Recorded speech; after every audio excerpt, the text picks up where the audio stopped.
Hello, everyone, and welcome to the Happiness Journey with Dr. Dan podcast, where every journey is worth living. My name is Dr. Dan, and I'm your host for today's episode. I am a cognitive behavior psychotherapist specializing in anger management issues, both court appointed and private, marriage counseling, dissociative disorders, narcissistic personality disorders, depression, anxiety, dream analysis, and also provide life, business, and retirement coaching support. Now, if you need any assistance, reach out to DMV Counseling and Therapy Services at 301-325-1550. And our website is lifecoachdanamzalek.com.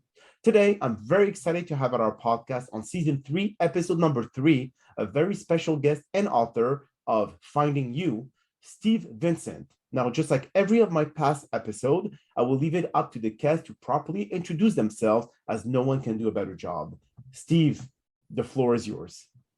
Hey, Dr. Dan, thank you. Welcome. And hello, everyone. As you can hear, I talk a bit different too, and a bit funny maybe to Dr. Dan. I'm Steve Vincent. I'm from Australia. I'm a poet, author, a spiritual teacher, and I'm a really normal guy who I guess has begun the search for themselves and to be happy in my own skin. And it's taken almost a lifetime. And one of the things I really want to stress, Dr. Dan, and to your listeners is I am just so normal. I have a wife, I have 4 children, I have a mortgage, I have all of those normal things, right? And often when you hear guests, they are some big, massive guru and do all these really cool things. I'm just really boringly normal. How boring, Steve. And the really, I guess in a nutshell, I've never really been happy or comfortable in my own skin, if I can put it that way. But the contrast is on the outward appearances. There's no problem, right? Everything is fine. Nice home, live near the beach, happy family, big family, blah, blah, blah, blah, blah.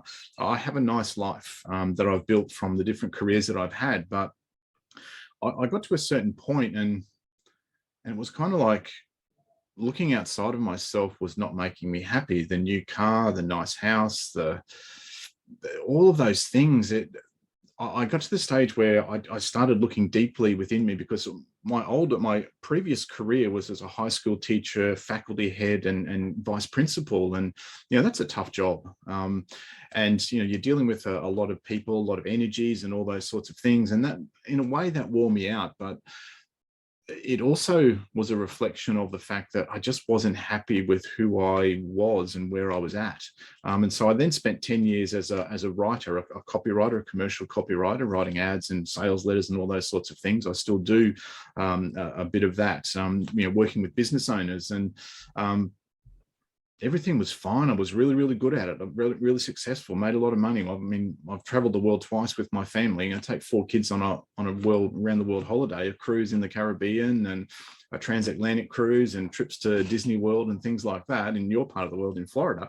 So there is, I guess there's a certain level of material success, but I wasn't always happy, Dan. And it wasn't until I actually was honest enough with myself that I started going within. And I guess one other thing happened too. When COVID hit, I lost one of my biggest marketing clients. It was a 6-figure hit just like that overnight. Now, that it wasn't that I hadn't had client relationships end before, right? I mean, who doesn't in business, right? That's just life and in business. But this one really hurt. And it wasn't the money. And what I actually came down to, it hurt because I'd never actually failed at anything in my life, and I'd been driven by almost a fear of failure, and driven by this sense of having to be the trophy child and do the right thing. And it was kind of like my whole life I'd been trying to achieve to live someone else's dream, and doing all those, having all those achievements, that never made me happy. And what actually happened for me is I kind of lived a very successful but a very inauthentic life. And when COVID hit, it gave me time. And so I just sat down at the back of my place, which is lovely water views and so forth. And I just started to write some words, what I was feeling. And they started to rhyme. And I realized this was really interesting. What I realized, I'd always written poetry, but I'd always shut that down, that creative side to myself. Like when I was a teenager, I went to an all boys school, and, that's not very manly to be, you're puffing your chest out in teenage boys do. To write poetry, like you get yourself beat up if you admit it, kind of thing. I'm talking back in the 80s, right? That's my vintage in high school. And I'd realized I'd always written poetry, and I showed a couple of my poems from when things slowed down with COVID, and it was really raw and really really personal. And what I noticed when I showed it to a couple of people, and to be honest, I was really nervous about doing that as well, right? Because it was really, for the first time ever, I'd revealing something of myself. And when I did, people went, wow, I really feel that. Gosh, that's really raw. That's really authentic. And a lot of women who I showed it to said that I actually cried when I read it.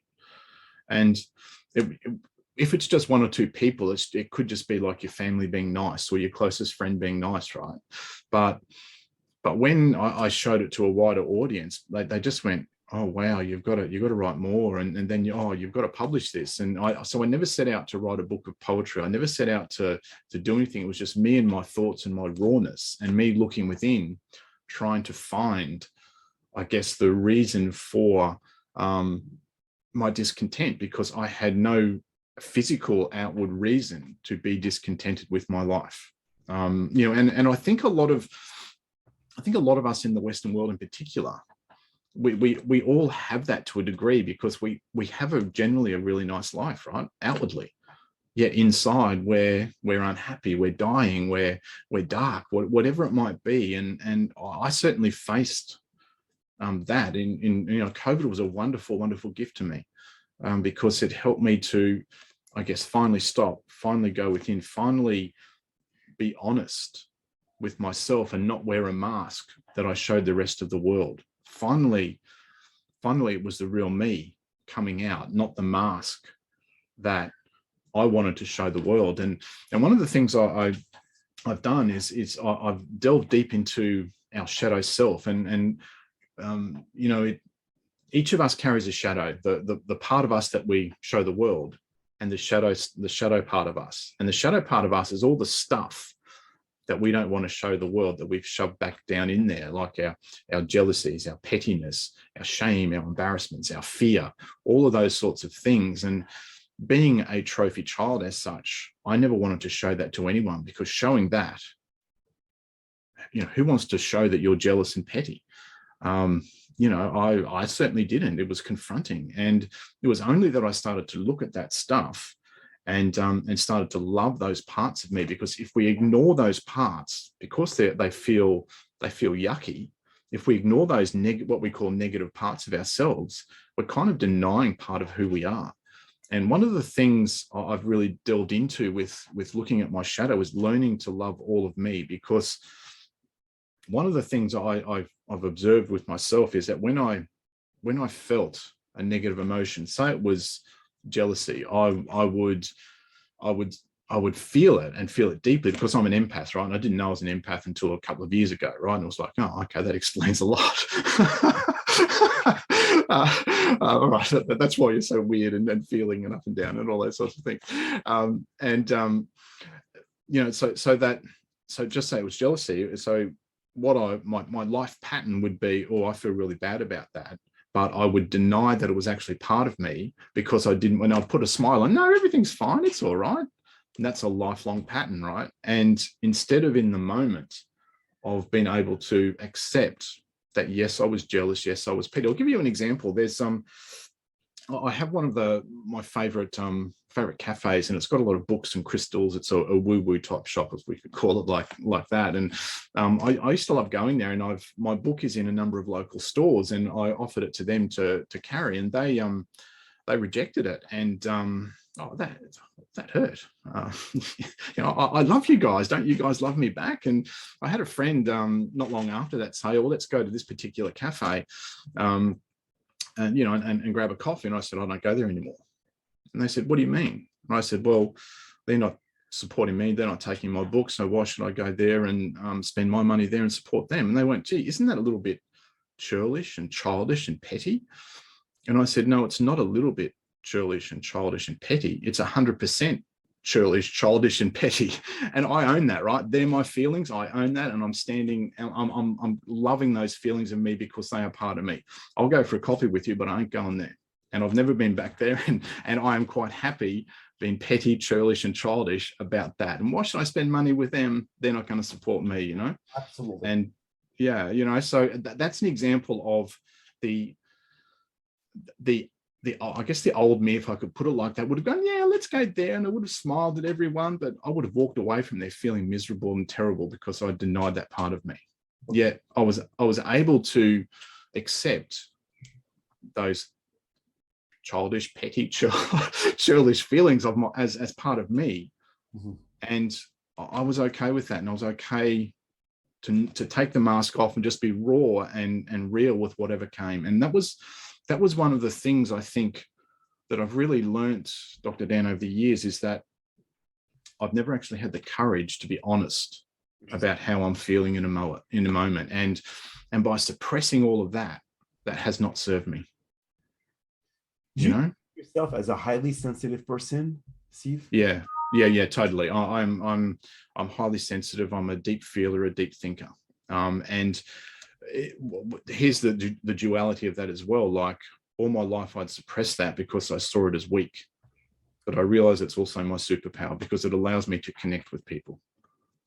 And I denied that my whole life, In your family members, like your parents, were they also highly sensitive people? I mean, do you think it goes down from generation to generation in terms of this kind of situation, or do you just kind of like based on your own experience, you build this empathy, you build this kind of like highly sensitive situation or person? Yeah, I wouldn't say that about all of my parents and all of my siblings. Maybe one or two of them. That's a really tough question. I'd probably just say I am what I am. I've just come to know that, that's actually who I am. And I'm finally becoming comfortable with that and with all of the, I guess, the ups and downs that come with that, and not having to be on the pedestal, the trophy that never fails, and not having to be the person that is so closed off and protected that I can't talk about things that are true about me and my vulnerabilities. And, you would have heard Brene Brown's strength through vulnerability and all that sort of thing. It's really true though. Like, and here's one of the things that I've learned. It takes so much energy to carry with us and hide those things we don't want the world to see. That's an awful lot of energy. So no wonder we're so damn tired. We're so stressed because we're carrying all this stuff, trying to be that which we're not, and until we put that stuff down and that energy down, life is tough. And my life, I had a good life, but I was unhappy. One part of me was unhappy, and you feel, Steve, sorry to interrupt you. Do you no, go. Expressing yourself, your vulnerability allowed you to be able to free your mind, to be able to free your feelings of always keeping things from within and always being afraid to express yourself? Oh, totally. It was like the weight has lifted off my shoulders, right? It was kind of like, oh, finally, I can be me. It's okay to be angry. I'll give you an example. A lady that I was working with and doing some stuff with, she said to me one day, she said, you're really only happy when you're grumpy, aren't you? And I went, no, I'm not. And then I went, oh, actually I am. And it was the first time in my life I had admitted that I was a cranky bum, and I was a grumble bum. And here's the interesting thing. When I acknowledged that, when I accepted that, when I guess loved that grumpiness as part of me, the grumpy energy just kind of dissipated. Which was a really, and that's one of the things that I found, Dr. Dan, is that when I see something when I openly acknowledge and even love being grumpy, I'm grumpy less, less times. And like I would almost wake up every day being grumpy, but I would deny being grumpy. Yeah, how are you this morning, Dad? Yeah, I'm really good. No, I'm miserable. No, and now if my wife asks me that, I'll say, no, I'm grumpy. Don't talk to me. Okay. Um, You're being honest about it. Absolutely. yeah. And I know that sounds so simple, but and people, I think people also, we also lie to ourselves. Oh, I'm very honest about my feelings. Maybe you are with some of them. Maybe you are with the ones you're comfortable being honest about. I see. But my guess is there are some of those that you still want to hide from the world. You still want to put a mask on, to get by as a protection mechanism. So how do you select which emotions you want to divulge to the world and which one you want to keep in? Because obviously, if we express every inner emotion, Steve, we're going to be constantly complaining about everything in our lives, about everything that is going wrong, or even the things that are going right. We forget to appreciate the good things because we're so used to better things, that is. So when do you say to yourself, okay, you know what? I've expressed myself too much. I need to kind of like let go of things, not just talk everything out and not just blur out everything that I feel at every single second. So when do you say to yourself, that's okay to release, but that needs to be held inside? Yeah, good question. I would say that don't for a minute think I've got all this figured out. I'm a work in progress. Sometimes I get it 100% right. Other times I still cringe at, oh, did I really say that? And I guess I get back to, well, I guess at least I was true to myself in that moment. And I think that's where the power of discernment comes in. And I guess too, I'm developing a very libertarian kind of streak to me, and I'm really big about personal sovereignty. And if you can't stand up to Auntie Doris, nasty Auntie Doris at Christmas, when the family's together, maybe you're not really being sovereign and true to yourself. Auntie Doris, who's ruled the roost in the family, who everyone's scared of. Everyone's got one of those, right? It's not just my family. But actually, and that's the thing, right? Families are really good for us to show us all of those, our mirrors and our shadow parts, right? If we're triggered by family members, that means there's something within us, that is triggering. Because I think it's Dr. John DeMartini. He has this little tool that says the seer, the seeing, and the seen are one and the same. So if you're seeing something negative in someone else, there's a really good chance that's actually in you. But what we do, we deny that it's in our shadow, in that part of ourself, and we project it out on someone else. So if you're at Christmas, I'll give you an example. Say Christmas is a good time of year because that's when families get together and things can unwind pretty quickly. Just say your sister-in-law Tracy, let's call her Tracy if you like. Gosh, I hate Tracy because she's so selfish. She never lifts a finger. She never brings any food, et cetera, et cetera, et cetera. And oh gosh, I just can't stand Tracy, right? Everyone's got a Tracy in their family, right? And you know what? This year, poor old Auntie Betty, she nearly fell over. Tracy didn't even get off her backside to help her. She could have fallen, and Tracy just sat there. She's so selfish. And when I'm feeling that about myself, I remember that tool of the seer, the seeing, and the seen are one and the same. So if I'm projecting selfishness out onto someone else, where is the selfishness in me? See, it's so easy to deny that negative feeling in ourselves and then project it out onto someone else, right? That's our survival mechanism. Yet I would encourage listeners, if someone is triggering you like that, where is that in you? Because there's a good chance that they're just mirroring back what you don't want to see in yourself. Isn't that similar to hypocrisy? Yeah, it is. So yeah, it's total. Yeah. I mean, then at this point, because it's hard to pinpoint someone else's problem to say, you're a selfish person, but then from within we know that we are also selfish. So this is kind of like anyone who would get this kind of notice Tracy will come back to you and say, you know what, Steve, you are also selfish. Yeah. And then when no, I'm not. I'm a very generous person. No, I'm not. No. How dare you say that about me, right? Yes. That's what our ego does to protect us, right? Yes. Right. Whereas if we're seeing stuff like that in someone else, and there's a good chance it's in us, we're just denying that it's there, and because that's that duality of our human existence, right? We don't have night without day. We don't have light without dark. Correct.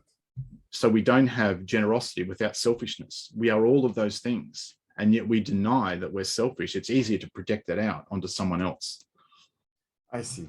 Now, when it comes to your level of expression, when it comes to your family members or people that are close to you, do you feel that you are more open, Steve, than what you would be with strangers? Let's say you go to a network event, you don't know someone, but yet they say something that you feel that it was condescending or insulting. Would you express yourself equivalently that you would be with your family, or because this is a person that you don't know, you would limit the way that you express yourself? It's a really interesting question. I would, and again, it's really hard to give a blanket answer when there's so many possible scenarios of that. In terms of being honest and things like that, you also must have your personal boundaries, right? That's really important. If someone oversteps them, then you have a right to put your boundaries there. But if someone says something like that, I might just say, where is that in you? What do you mean? Or why do you say that? Is that something in you that you see in me? There are, depending on who it is in the scenario, or I might even just be a little bit more provocative and say, okay, well, how does that benefit you? What you're saying is a load of rubbish, blah, blah, blah, blah. Okay, so how does that benefit you? Well, it doesn't benefit me. Well, you sure? Is it making you think? Well, maybe. Well, I don't agree with you though. All right, well, how does that benefit you? So there are, and I guess the thing too, it's not about trying to be clever or be a smart aleck, or a smart ass, as we say, like and try to outthink and outmaneuver someone else. It's about being true to you and standing in your power. If someone does do something like that, then if I've got a mask on and I'm not being true to me, one of two things will happen. I'll either withdraw or I'll fire up, right? It's often one end of the stick like that. Whereas if you're centered and in your power, your response is quite different. And that's what I find. If people are not being true to who they are, we get one of those two extremes, that extreme withdrawal, slink and run away, or the extreme aggression of how dare you, rah, rah, rah, rah, rah, rah. Whereas if you're in your center and in your power and in your sovereignty, because you are honest with yourself and you're okay with yourself, then gee, how does that benefit you, Dr. Dan? Or what makes you say that, Dr. Dan? There's a real difference between those two. I'm not running away and I'm not being aggressive. I'm just standing in my power and responding. That's interesting, Steve. Now, for those who actually are going through, if we could focus on this subject, those who are going through imposter syndrome, okay? Those who actually are doing the teaching, but deep inside they say, I am not true to myself. I'm here, but am I really genuine? Am I really the right person to be able to teach others how to live their life when I don't even know how to do it myself?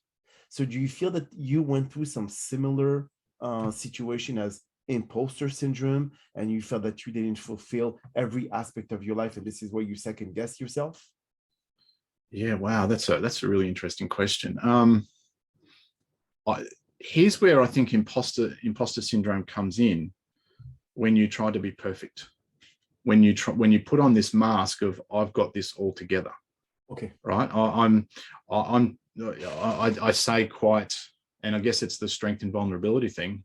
I ain't got this all figured out. I'm a work in progress. I'm really good at loving my shadows and looking in different parts of myself, except when I'm not, and that's part of I guess the human experience and part of the depth of diving in to really who we are. And I'll give you a quick example. What we often do with and this is around the imposter syndrome, is that we often elevate people, right? We see someone speaking or whatever on stage, we go, oh, wow, they're so good. And then when we do that, we denigrate ourselves or put ourselves down, right? And that serves no one. You don't know what's going on for that other person. And the example I'll give you, when I was a copywriter, I worked for a number of big event promoters, and I saw a lot of the financial gurus, if you like, come and speak from stage and do their pitch and things like that. And it was real, I marveled at how good these people were. And I also got to see behind the scenes where, a lot of them were only one bad pitch away from financial ruin, so just be really careful with elevating others, because when you do, you put yourself down. And that's where a lot of that gap between elevating others and yourself down is where the imposter syndrome comes down. You try and be like the other person who you perceive as being perfect and having it all together. Whereas have I got it all together? Some days I'm absolutely fantastic and I'm really good. Other days I'm not.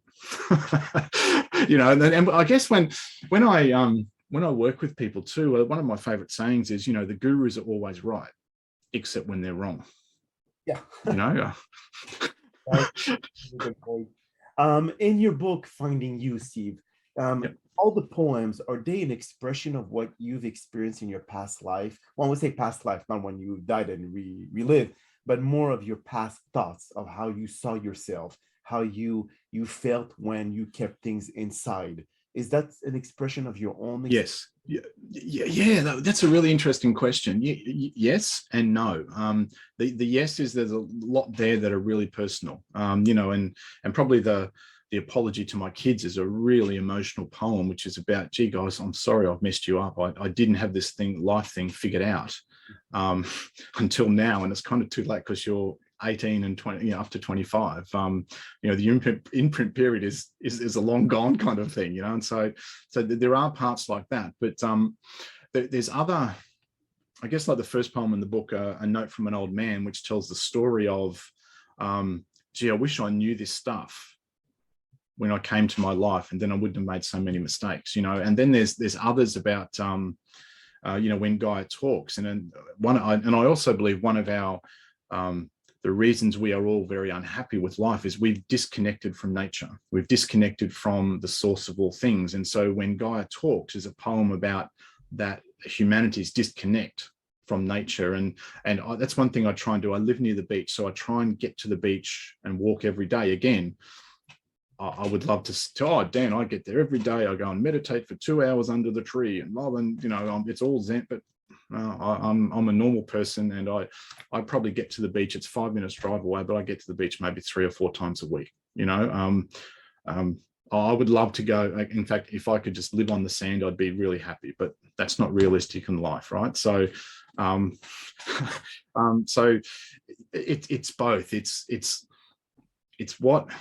So when I've written a poem, there was something in me, but then I would look out, and feel into, is it also part of humanity? And so it's both those things. It's my story, but I think it's also humanity's story as well, in terms of our disconnect from nature and the unhappiness that brings, our disconnect from source. So it's both of those. I see. So where can people find your book, Steve? Yeah, sure. It's on Amazon and Booktopia. And if you go to stevevincentonline.com, you'll find out more about me. If you live in Australia, it's mostly probably an American podcast. It's findingyoubook.com.au. But if you are international, Amazon and Booktopia are the two big ones. There are a number of other online platforms that sell it, but they're the two, I guess, biggest and easiest ones to get it through. So Amazon.com and Booktopia.com.